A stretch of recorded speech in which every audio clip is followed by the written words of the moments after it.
So, it's been about 2 months since HollowKnightSilkSong dropped, and honestly, just what a wild ride it's been.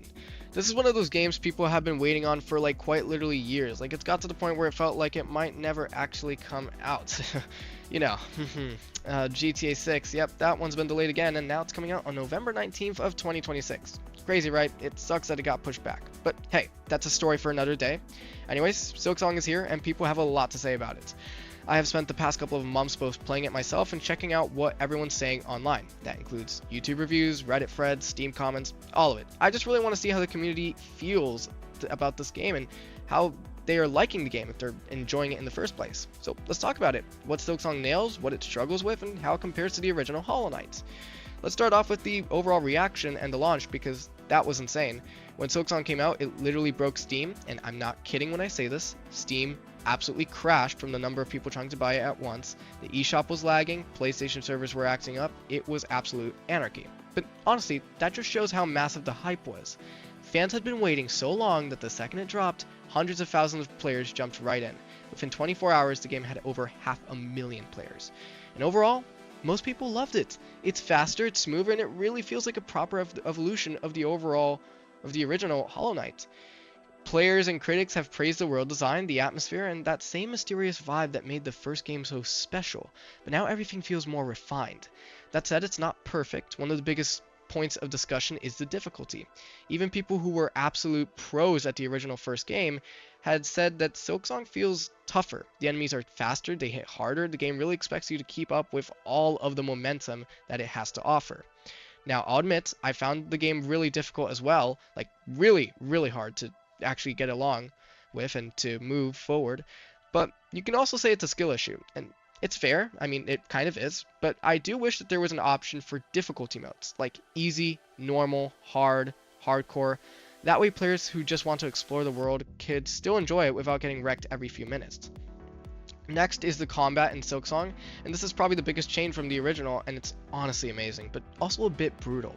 You're playing as Hornet this time, and she's way faster, more agile than the Knight. She's got combos, parries, air dashes, and recovery moves. Everything just feels a bit snappier and smoother. But that also means you gotta stay alert 24/7. Again, the enemies are faster, they will come at you quicker, and there is just less rooms for mistakes.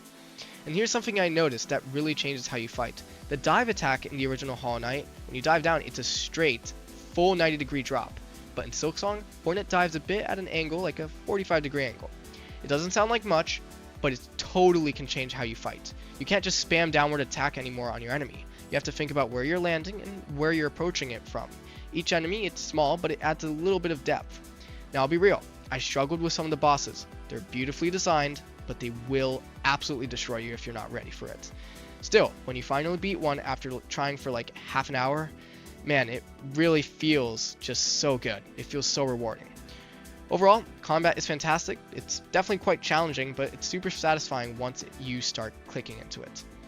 Next is the exploration and world design. The world of Farloom, I'm not too sure how you exactly say that, but it's absolutely stunning. It's like Hollow Nest, but brighter, way more dangerous. Every single area feels handcrafted. You got glowing caves, old ruins, lush green areas, and it all connects in these clever, layered ways.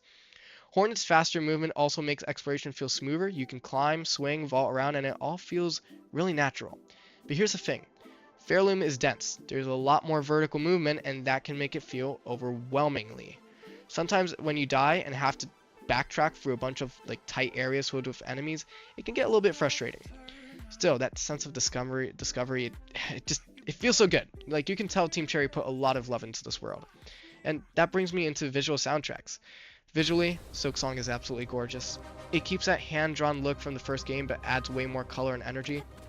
And if you're playing this game on like a Steam Deck OLED or on some type of OLED display, everything just feels so alive. Like, the background, enemies blend into the environment, the animations are buttery smooth, the colors, man, it is absolutely amazing, and the soundtrack, absolutely phenomenal. Christopher Larkin just keeps delivering. It's haunting, it's emotional, it's epic when it needs to be, it fits perfectly with the game.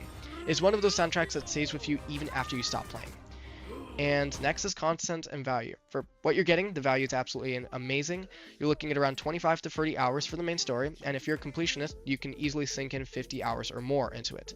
There's literally tons of content. New charms, quests, hidden bosses, and secrets all over the place. And for only $20, that's honestly an absolute steal. And they've also been doing some small post-launch updates, fixing bugs and making small tweaks, and here and there, but just shows how much they care about the player experience. And they sometimes do end up releasing small little adjustments even after a couple months, just very, very minor. And the last thing I want to talk about is how it's holding up. How is Silksong doing after 2 months?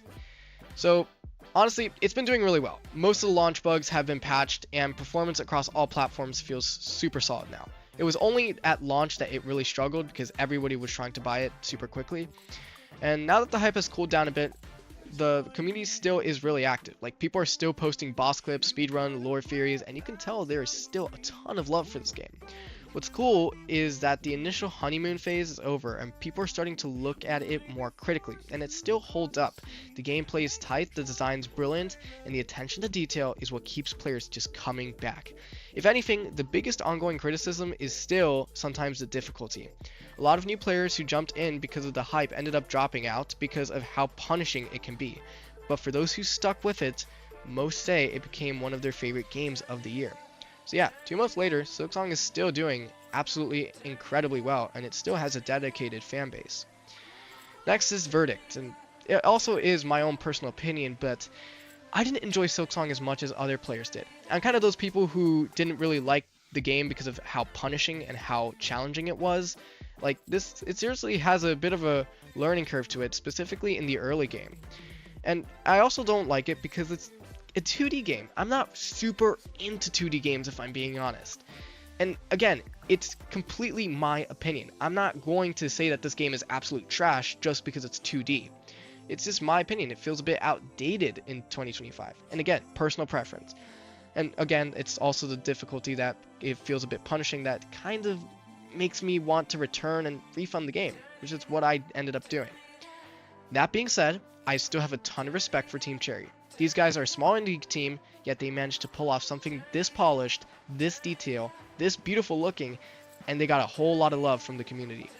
Even though it wasn't really my thing, I can still recognize how incredible this game was. And even if I was to give this game like a 7 out of 10, I think for the people that it's meant for, I think this is a 10 out of 10 game.